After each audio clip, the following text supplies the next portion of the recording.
Having all the answers is one of the pressures so many of you experience as you lead and manage your staff and teams. You got promoted because you were seen as someone with the right answer or having the solutions and ideas. Your staff come to you because the organisational chart, by design, suggests that you're the decision maker with all the answers. And when I think of all of that, what comes to my mind is lonely, stressful, and demanding. Not necessarily all the time and so negative, but I think lonely because on the face of it, the systems or processes look to you singularly, isolatingly, have all the answers. And that over time, with that kind of demand, it can lead to a lot of stress. Now, I didn't really sell the idea of being a leader and manager quite well just then, but in the concept of having to have all the answers, it's something I want us to really think about. And in his book, A More Beautiful Question, Warren Berger suggests answering less and questioning more as a very deliberate strategy. In his research, he's uncovered the most successful people and creative people tend to be expert questioners rather than answerers. I'm passionate about questions, and it's one of the reasons why I created the coaching question cards, the management success cards. And reading Warren's book has simply, and I must say, delightfully inspired me to continue to develop my questioning skills. In this people and management episode, I'm over the moon, and don't tell anyone, but I'm a little bit celebrity struck to be chatting with the author of A More Beautiful Question, the innovation expert Warren Berger. He's a longtime journalist with the New York Times, Wired, and Fast Company, and the best-selling author of 6 books, including the international bestseller A More Beautiful Question, The Power of Inquiry to Spark Breakthrough Ideas. He shows how innovators and dynamic companies harness the power of inquiry, one of the most effective forces for igniting change in business and life. He has studied hundreds of the world's leading innovators, red-hot startups, designers, and creative thinkers to analyse how they ask game-changing questions, solve problems, and create new possibilities. Welcome to People and Management, Warren Berger. Thank you, Sally. It's really great to be here. Thank you for your time, and I just have loved the book. It is I've also listened. I bought the book hardcover, and then I went and bought the audio because I was traveling a lot. Oh, good. And so yes, so you're welcome. Your profits are going up. That's great. Did the audio person do a good job reading it? It did. Yeah, it was very clear. It was very good, and Good, it made me think that that's the voice I would hear for this episode, but obviously not the same person. Different, right? It wasn't me. No, great, and very, very true to the book as I went through it. But what I liked Good. about when I was listening, I could. Because I was traveling a lot and on the plane and listening to it, I've got all these pieces of paper of all these different notepads of all these different venues I've been to, and I've written down so many notes along the way for what I could do for my business and what I could do with and for my clients, and just brilliant questions and just brilliant thought-provoking, calm it down and ask a question. And so I've got you here to ask you questions, if I may. Great. Shoot. Thank you. Go right ahead. Thank you. First and foremost, what got you into the world of asking better questions? Oh, well, I've been a journalist for a long time, 25 years, and so in a way, asking questions was kind of my stock and trade, as a journalist. And I always appreciated the power of a good question in that role, in that capacity as a journalist, because if you ask the right question as a journalist, it opens up the conversation and it engages people. If you ask the wrong question, or maybe not a very interesting question, I would find that interviews tended to go south very quickly. The people would get disengaged, and so I would work on questions a lot when I was a journalist through the years and really craft them. But then I had a realization, like an epiphany, at some point, I would say about 5-6 years ago, that this questioning was a tool that was not really just for journalists or for interviewers or professional question askers, whether it might be a person who does surveys or a lawyer who interrogates people or whatever. We kind of are used to these sort of professional question askers. And what I realized is that, questioning is so important for everybody, and it's particularly important in the business world, to be asking questions. It's critical to growth and innovation. And where this really hit home for me was, again, as a journalist, I was doing a lot of stories, a lot of profiles of really innovative people, leaders in business and creative thinkers. And I kept noticing that they were as good at questioning or better at questioning than I was. I would ask them questions and they would come back at me with great questions. And I thought that was really interesting. And I started to talk to people about that, to some of these leaders that I was interviewing. And, I discovered many of them just felt that questioning was key to their success. And that was like a light bulb moment for me. Once I realized, wow, this is a really important force that is probably not recognized or appreciated as much by people in general as it ought to be. So that's where I got going on the idea of a whole book dedicated to the power of questioning. Oh, that's it's amazing, and I totally agree that you can see the disengagement when the questions aren't reaching or stretching, and Yeah. and it is an important aspect, and I think that your book, and I will plug it, and I'm unabashedly and unashamedly plug it because I love it, and no, I'm not getting any kickbacks, but um, I love that it addresses that concept of asking questions in a really Yeah. thorough way. It's not just business, but it's life as well, and the power of a question should not be underestimated. No, and the important thing to the distinction too between, there's different kinds of questions and different ways people think about questioning. So a lot of people think about it in the way that I was talking about when I talked about my career as a journalist, right? Mm, They think of questions as something you ask other people, which is very important. Those are a very important kind of question. But what I started to gain a much greater appreciation for, particularly when I was studying these innovators and entrepreneurs and all these great leaders, is the importance of the questions you ask yourself.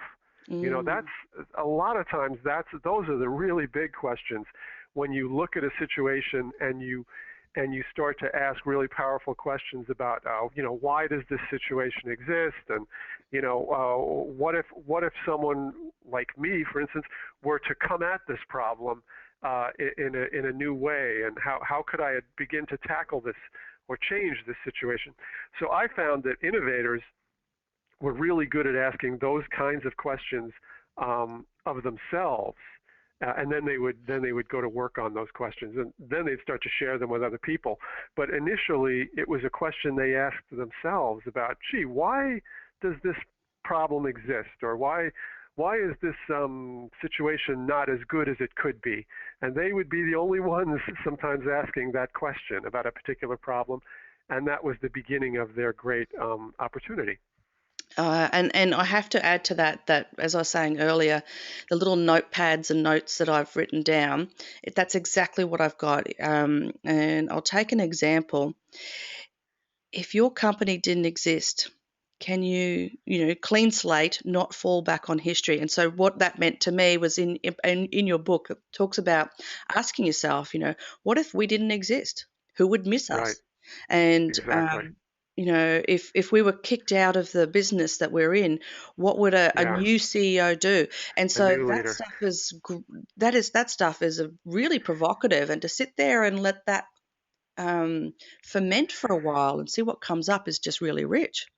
Yeah, that question, where I got the inspiration for talking about that in the book, was from a real life situation involving the Intel Corporation, Okay. and Intel was dealing with a situation where they had a product that they'd been offering for a long time, and in the chip realm, but don't ask me to explain any of that stuff because it's way too technical for me. But they Sure. had basically a chip offering that was they had been their bread and butter for a long time, but they were starting to realize that the business was moving away from that, and yet they were very invested in it because it had been the product that sort of made their company successful. And they asked, one of the leaders of the company asked, you know, if we were kicked out of this company tomorrow and new leaders were brought in, what would they think about this decision or this problem? And what they concluded was that a new leader would come in and would make a big change because a new leader would not have this emotional investment in the product that had been so important in the past. The new leader would be able to look at it in a much more balanced and detached way and say, well, this was fine for the past, but now we need to move in this new direction. And that's what they ended up doing, and it was very, very key to the success and the growth of Intel that they made that change at the time they did. But you know, it's a good example of the power of that kind of questioning, where a lot of times what questioning does is it allows you to step back, and it allows you to step out of your usual role or your usual way of looking at things and just sort of examine it or re-examine it fresh with questions and just ask those basic, you know, why and what if questions that a lot of times don't get asked. Definitely. And I guess that's another question I have for you, that in the research and in your observations along your path, what have been the successful strategies that leaders have used to make it safe and acceptable for employees or for anyone in the company to ask the why and what if questions? Well, I think you know, there are several parts of that. I think it starts with modeling the behavior. You know, I Mm, think that if you want a culture, I use the term a culture of inquiry. So if you want a culture of inquiry, you know, a business culture where people are curious, they're asking questions, they're exploring new ideas. If you want that kind of a culture, it has to start at the top because it really can't start at the bottom because if the support is not there at the top, it will just immediately get smothered at the bottom. yes. So, and people will get disenchanted, and they'll get sort of cynical about questioning or exploring ideas or whatever, and they'll just say nobody cares, nobody wants it. So it has to start at the top.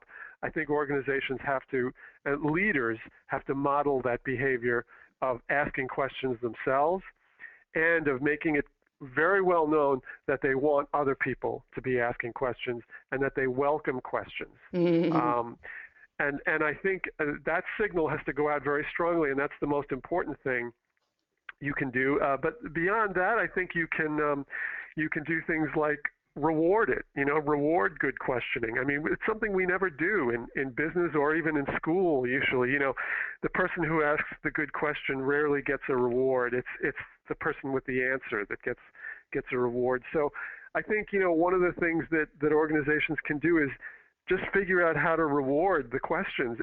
A reward can be as simple as praise, you know, giving praise to a good question, putting it up on the wall or whatever, you know, to let people know that kind of thinking is appreciated and it's valuable.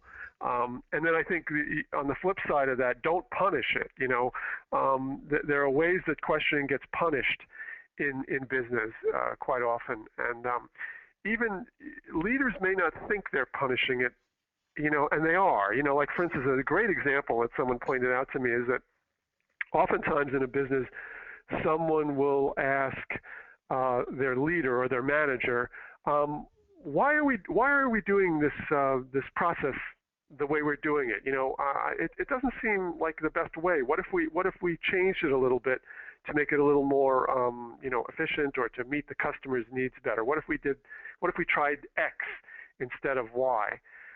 Now, what happens sometimes when a person asks that question of their manager? Number one, the question might just get dismissed as, you know, oh well, we've tried that already, or we don't have time for it, or whatever. But the other thing that will happen is sometimes the manager will say, okay, that's your problem. Mm, You want to change that? Then you do it. And come to me when you figured it all out. And that's not always the best approach, because then what you're doing is you're sort of, you've got someone who may already be very busy, and you're dumping a whole big assignment on their plate that they don't have time for, or that they may not be able to handle. So that will cause people to stop asking questions like that, because they'll say, I don't want someone to say, oh, you raised that question, now you have to answer it. yes. So it causes people to actually shy away from questioning. So subtle things like that, ways that you might punish questioning without realizing it, is something that that you have to keep in mind. I'm having a flashback to when, in a previous life as a CEO, and yes, so I now send my apologies to staff who I may have done that to in the past. I know it can be easily done, and really quite without thinking to dismiss, Well, and it's a very very subtle. natural yeah, it's a Mm, very natural mm, reaction for so, a boss to do that. I mean, mm, you know, to say basically, don't bring me questions, bring me answers. I yes, understand why bosses and managers do that, and there's a good instinct there. But what they have to realize is that sometimes bringing the answer is very, very difficult, yes, and the question is a great starting point, and it may be a question that requires a whole team of people to work on, or the whole company might have to work on that question. So it's kind of unfair to say to this one person, you raised the question, so you have to find the answer. It sort of is a great way to discourage difficult questions, because then no one's going to raise difficult questions because it's too difficult for them to answer them. that's incredibly rich, and number one, I'm going to throw out Employee of the Month, and we're going to have Question of the Month plaques now. So I like that Hmm. idea, but Hmm. I do love that idea of come to me with your question and come prepared to unpack it together rather than Right. come with Exactly. the answer as well. I think that is incredibly valuable, and more empowering and more engaging, and a far richer experience. And the knock-on effect of that, of course, is a happier, more loyal, and a more engaged staff. So, and we all want that in our businesses. So, Yeah, I think yeah, so. amazing. Thank you. Um, Damn, I'm human. I'm thinking of all the things I've done wrong in my previous CEO life.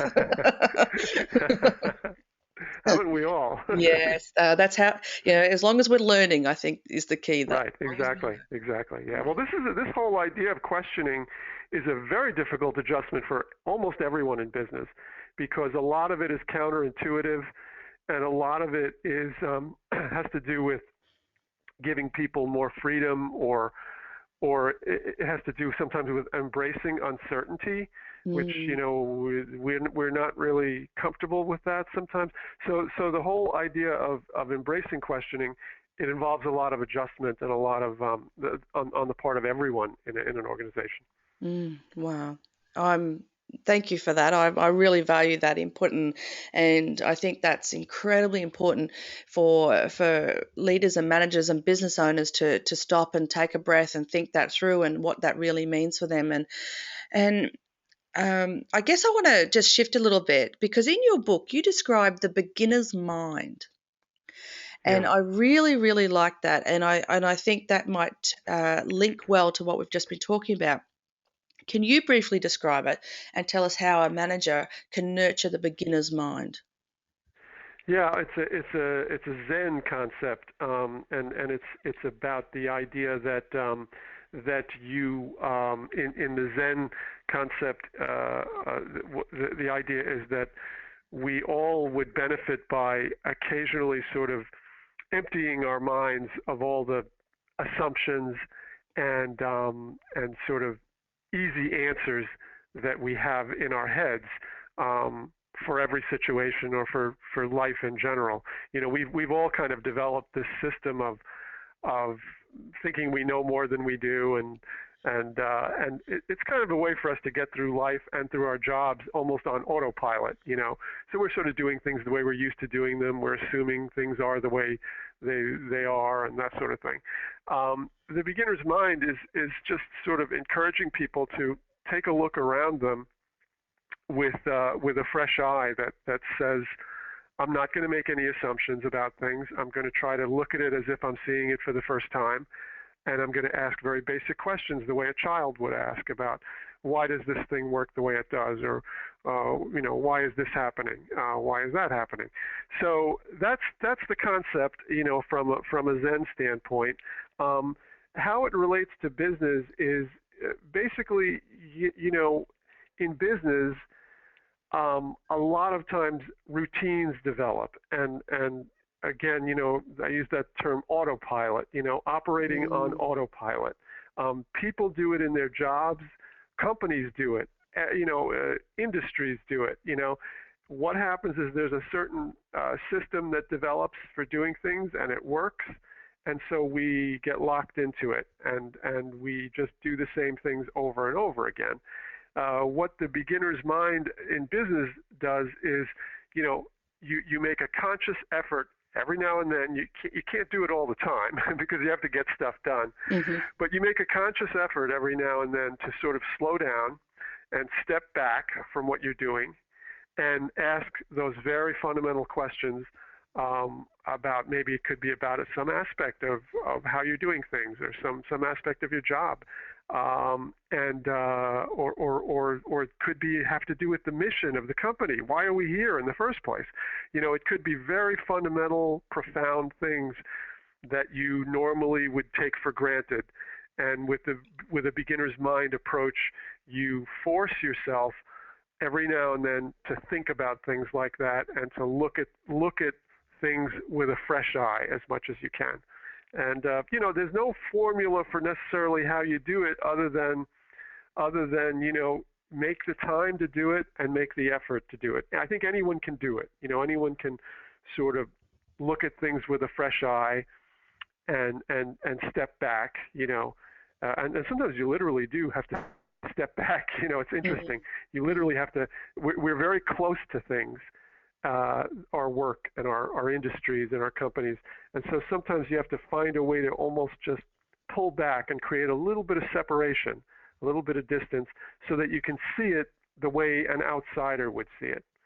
This is, by the way, also a very important role that consultants play in companies. Often the consultant is the beginner's mind, or the outside perspective that comes in and says, the great consultant Peter Drucker, used to come into companies, Coca-Cola and all these big companies, and he would be the one that asked the most fundamental questions.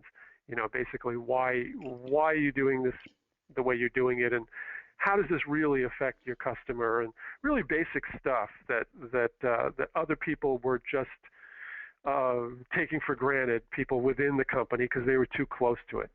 So I think that's how that's how you apply beginner's mind within the business context. It's a matter of making the time and the effort, and if you need help, bring in an outsider to help you get that beginner. If you feel you're too close to see it yourself, you may need an outside perspective sometimes to come in and say, hey, this is something you're not noticing. There's a big issue here in your industry, and you're not paying attention to it.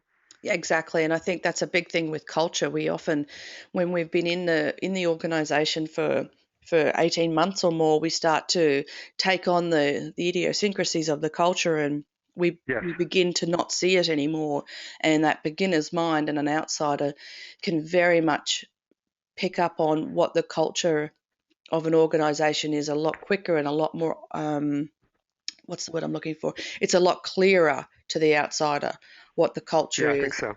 And they're not the one that can make the changes, but they're the ones that could definitely come in with that beginner's mind and say, and ask why and what if, and exactly. And start the dialogue for the people who are in a culture who need some change, or are looking to improve, or unpack and undo even. So. And what I would say, people sometimes ask, well, when you look at things with a beginner's mind, or when you step back and look at something, your company or your industry or a process you're using within your company. What is it you're looking for? And that's a great question, right? Like, what are you looking for Mm. when you really look with a beginner's eye and a beginner's mind? What are you searching for? So I thought about that a lot, and I think you're looking for a lot of different things, but what you're really looking for are things that don't make sense, you know, or things that are missing, and Mm. because that's a lot of times where the opportunity lies. So you see, you look at your customer's behavior, and you notice that the customer is having to jump through hoops to get something done, and it just doesn't make sense. That's the thing you're looking for, and the question why becomes very powerful then, because you say, why is this happening? This doesn't make Mm. sense. Why is it happening? And that leads you on the process toward possibly an innovation or a great improvement Mm. within your offering. Absolutely. And I think that when we can do that and step back and less emotionally engaged, as you said earlier as well, it clears the path for that innovation and creativity, and who knows where it would take the company. I mean, there's classic Right. examples, the 3M example and the post-it note example, the liquid paper Yeah. example. They're the kind of things that come to mind that Yeah. in a world where today where there's a little hint of cynicism that nothing's new anymore. um, Yeah, no, not true. Everything, some new yes, stuff every day, exactly. and oftentimes, so oftentimes, the new things are things that once they're done, people say, "Gee, why didn't I think of that?" Yes. It seems so obvious after it's done, Yes. and they say, well, why didn't you think of it? Well, it's because you weren't asking questions.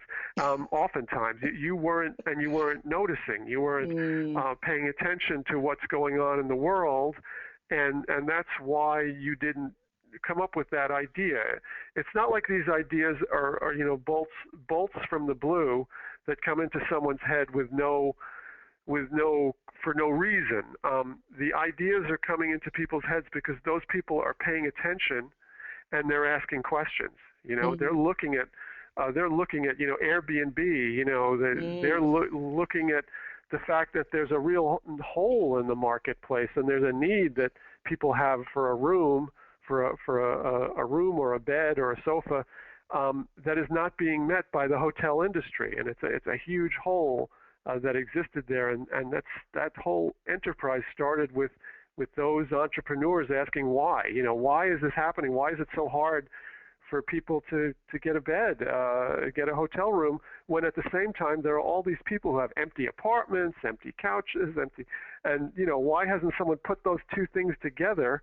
mm, And then that led to that question led to their business model. mm. But I think it's so often the case, that these situations and these opportunities are out there, but you have to be keen enough to spot them, and then you have to be willing to ask the hard questions about, why hasn't someone solved this problem before, and what would you have to do to take it on? Absolutely. And that to me um, says, and this is somewhere in your book, instead of the mission statement, it's the mission question. And Mm, that's actually top center for me at the moment, and I love it. Instead of a mission statement, what's our mission question? And when we see these ideas, um, where does this take us? What can we do with this? Um, and what value will this bring? Is they're rich and diverse questions that can lead to anywhere. yeah, I've been really promoting that idea to a lot of companies as I've been going around, talking to companies about questioning the idea that maybe they should think about a mission question instead of a mission statement. And the Mm, reason I say that is because there's proof that questions are more engaging than statements.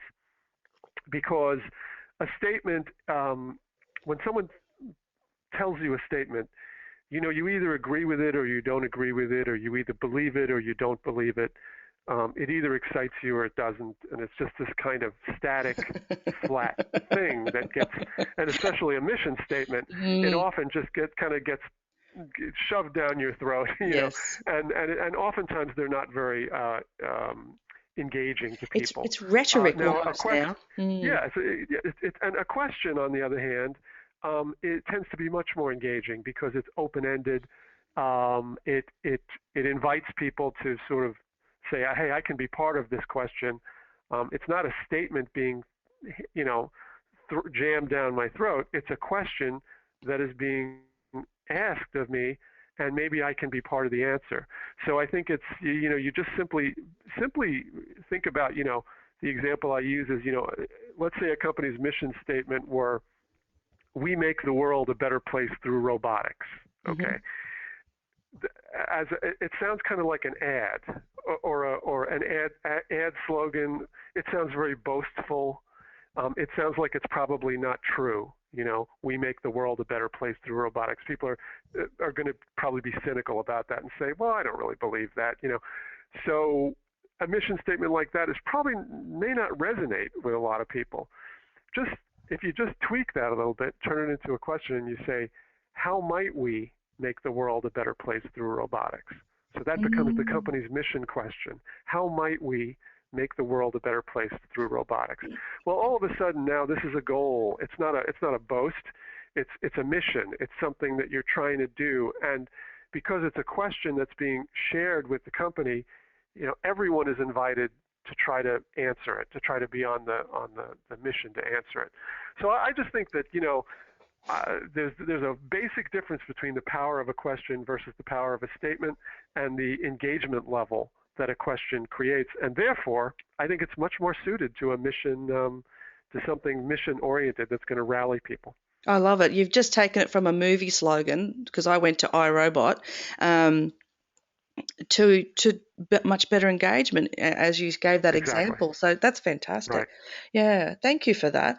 So, I mean, you've spoken to and you've observed and you've interviewed hundreds of world leaders in all different fields and industries, as Right. part of your process, as part of being a journalist, as part of creating this more beautiful question.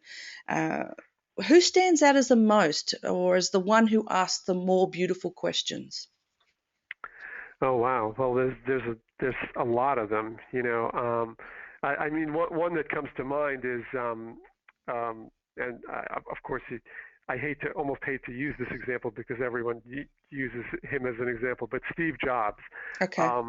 comes to mind, and the reason being that Steve Jobs, who unfortunately I did not have an opportunity to interview, but I studied some of his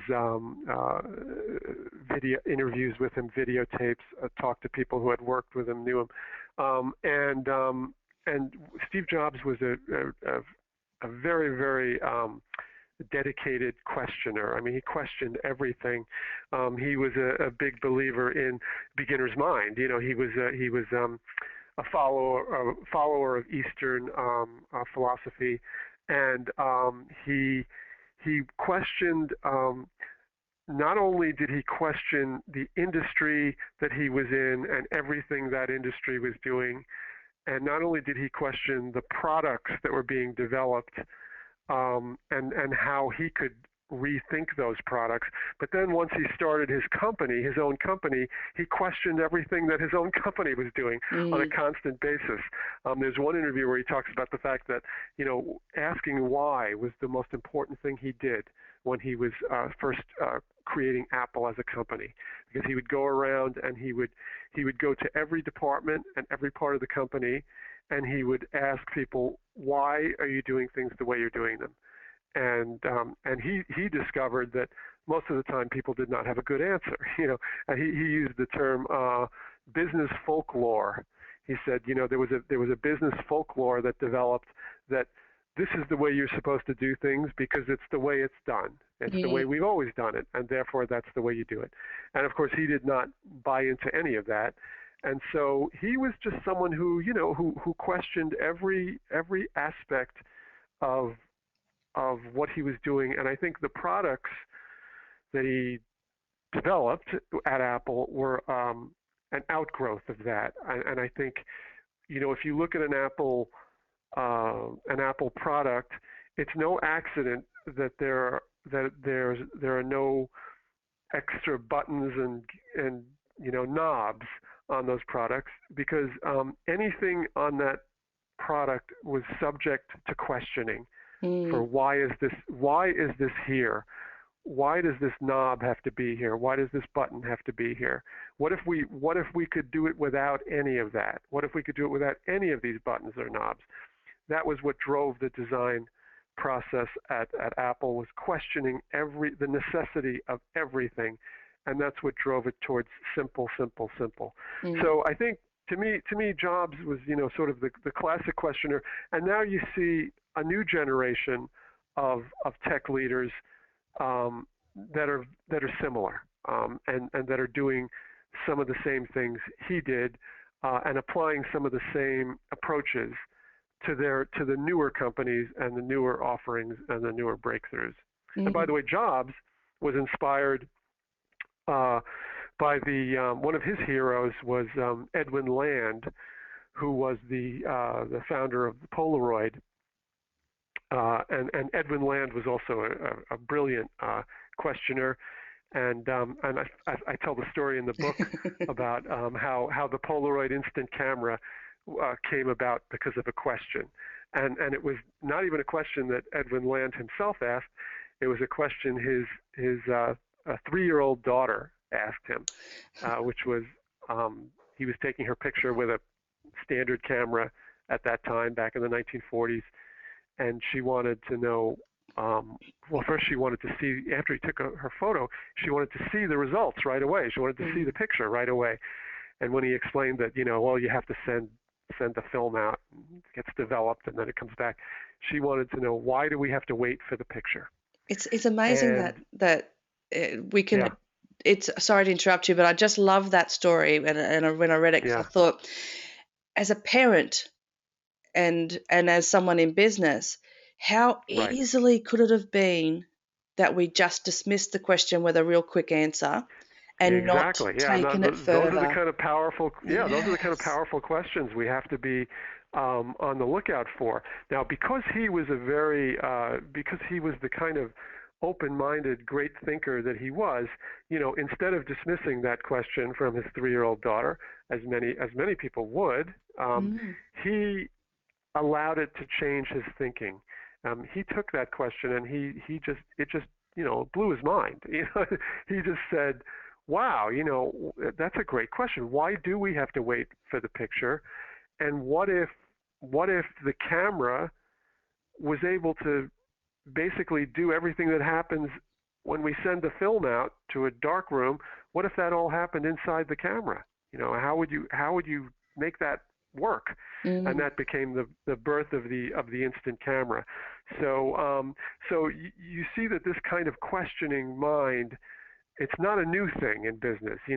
We're talking, you know, um, 60 years ago, 70 years ago, that Edwin Land was going through this kind of a questioning process, and of course it goes back way before that too. Mm. So I think it's part of a tradition of innovative thinking that is rooted in just the willingness to ask these very fundamental questions, and then to work on the question. That's the second part of it. You don't just raise the question, you have to be willing to live with that question and wrestle it to the ground. I like that, and wrestle it to the ground. It is Socratic, isn't it? It goes back to Socrates and that Yeah, fueling the flame as absolutely. opposed to just filling up a vessel. Like light the flame and get them to think for themselves. And I think that is Absolutely. so rich. And taking that question on. And I think what I'm hearing is when you're being confronted with a why are you doing it this way, or what if this, and it's about an opportunity, not you being Mm, personally challenged. And I think, or it's not a judgment on you. It's a yes, you're being challenged, exactly. but you're being challenged for the right reasons. And I Right. think that's Exactly. so valuable. It's just if we can stand back from it and say, yeah, why am I doing it this way? Yeah, What else could but we you do? raise a great you raise a great point though about the challenge thing. There's a part of questioning that people interpret as a challenge, a personal challenge, Mm, as almost a threat, and yes. um, and that's something that companies have to be very aware of. the person asking the question has to be aware of it, and the person on the other end of the question has to be aware of it. So the person asking the question sometimes needs to soften it a little bit or phrase it in such a way to make it clear this is not an attack on you, or this Yes.